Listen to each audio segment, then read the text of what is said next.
Magnus, said that Hillary's biggest problem right now is the open FBI investigation into the contents of her private emails. DeGeneres said they have reached a critical mass in their investigation of the secretary and all of her senior staff. And he said it's going to come to a head, maybe in the next 60 days. Now, James Comey is the FBI director. He has refused to answer any questions about when his agents will wrap up a months-long probe into whether Clinton and her staff mishandled classified information. There was another document dump of these emails on New Year's Eve. Maybe it was New Year's Day. And we're up now to, it's either 1,100 or 1,400, I don't remember the exact number, but it's over 1,000 emails with classified information that Mrs. Clinton was sending, receiving, trafficking in. And she can claim ignorance and that they weren't marked, but by definition, if she's receiving them, they're classified. And everybody, prior government experience, knows that that's standard operating procedure. Now, DeGeneres said that he believes the evidence that the FBI is compiling will be so compelling that unless the Attorney General agrees, there will be a massive revolt inside the FBI. If she doesn't charge, if what is her name, Loretta Lynch, if she doesn't charge, given the mountains of evidence the FBI is compiling, DeGeneres says there will be a massive revolt inside the FBI, which she will not be able to survive. Lynch. It'll be like Watergate. It'll be unbelievable, he said. The evidence against the Clinton staff and her is so overwhelming at this point that if, in fact, Loretta Lynch chooses not to charge Hillary, they will never be able to charge another federal employee ever with negligent handling of classified information.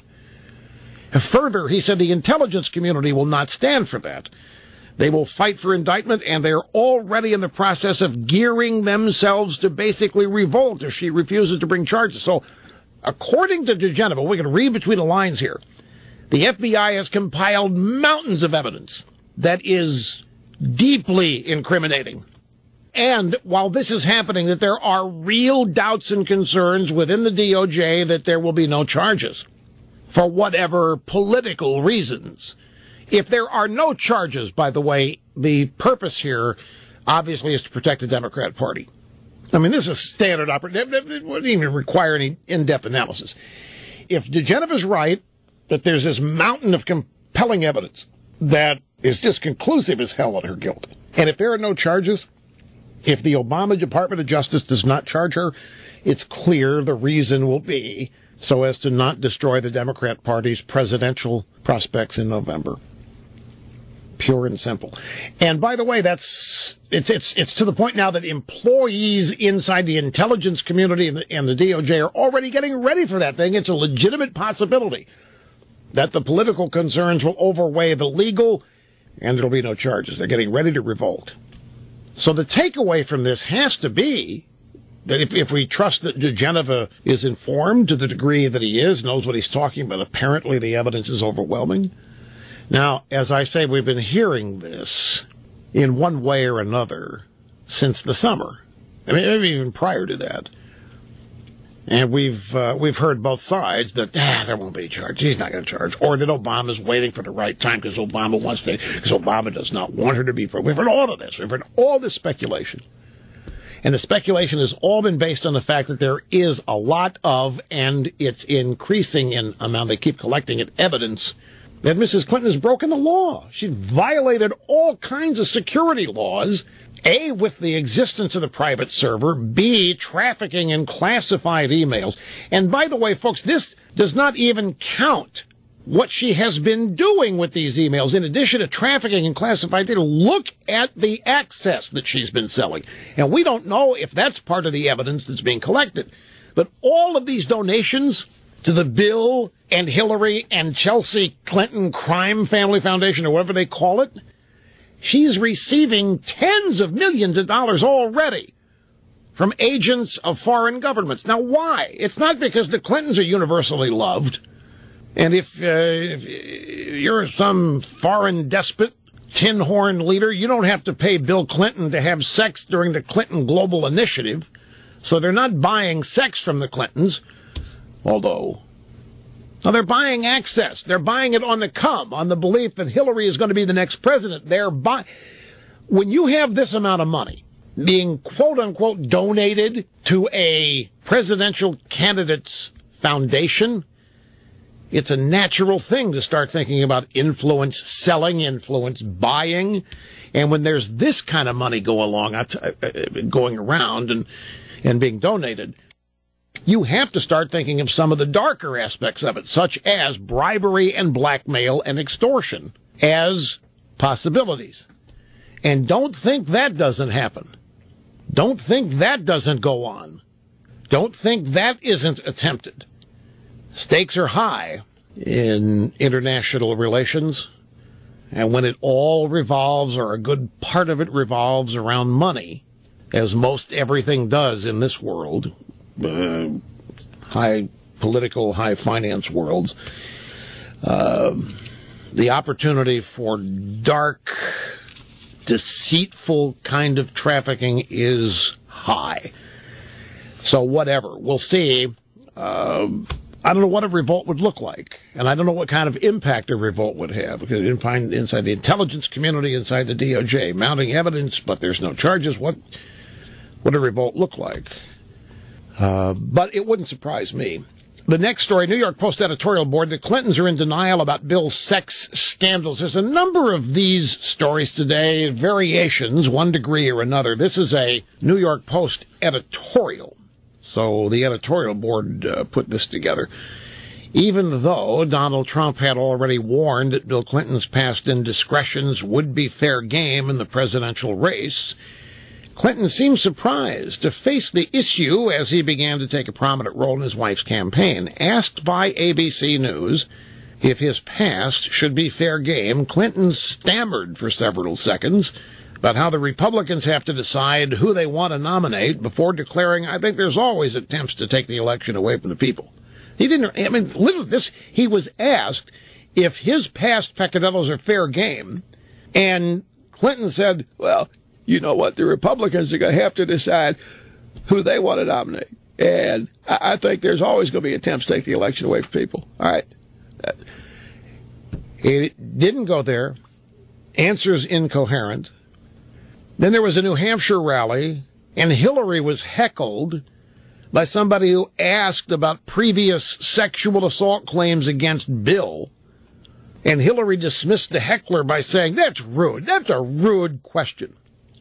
But look at what's happening. You've got terrorism, immigration.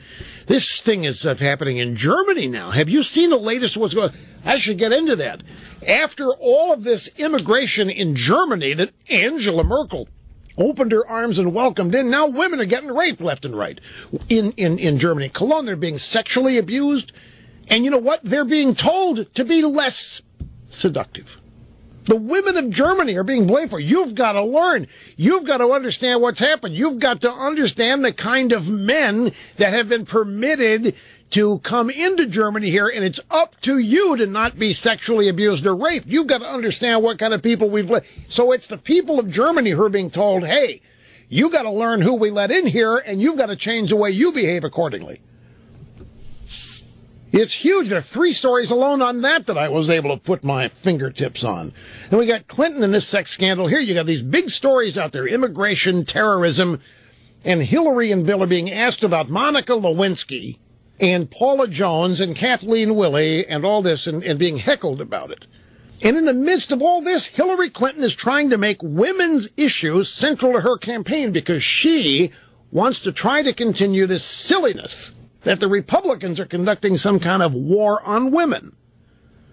Well, when she wants to talk about women's issues, she's got to talk about such things as sexual assault and harassment and campus rape. And she's got to condemn all the men who do it. She has to universally support all the women who claim they have been raped or abused. She's even publicly said that every woman should be believed. We shouldn't question any woman who claims it. From a woman who called women who erupted against her husband bimbos. The very people Mrs. Clinton now says we need to believe. We never need to doubt. We need to take them at their word. These are the very women that the Clinton administration, led by Hillary and Betsy Wright, tried to destroy when they erupted and said that Bill Clinton had harassed them or abused them or worse.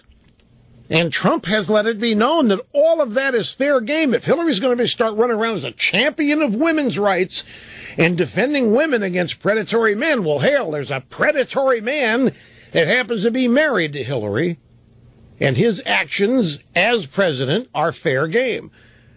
There's another story here in the stack about how the Clintons don't seem to be aware of how they are vulnerable on this. Let's see if I can, New York Post, another story, but it's, it's a lib. It's this guy, Ken Silverstein, writing in the New York Observer. I think it says here the Observer. I think it's the New York Observer. This is one of the most convoluted stories I've ever read. Let me just read a pull quote from this. This guy is an avowed leftist, as he would be, writing for the New York Observer. His piece is about the Jeffrey Epstein affair. Now, Jeffrey Epstein is a huge, huge Democrat donor.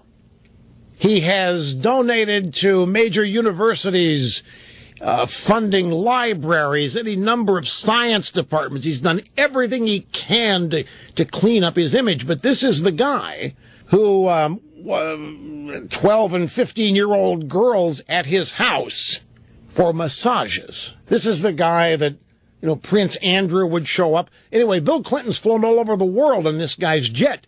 This guy has a private island where it's filled with teenage girls doing massages for Epstein and his guests, and Bill Clinton has been a frequent guest. Epstein's flown Clinton all over the world for supposed Clinton charitable efforts and who knows whatever else. Epstein spent a year in jail here in West Palm Beach after being convicted of some sort of stuff going on in his home here. Now, so far, Clinton has escaped any direct allegation. He has not been identified by any of the teenage girls that were employed here or used.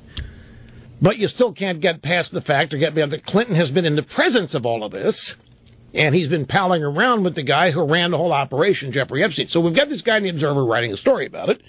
The Jeffrey Epstein affair imperils Hillary Clinton's presidential prospects.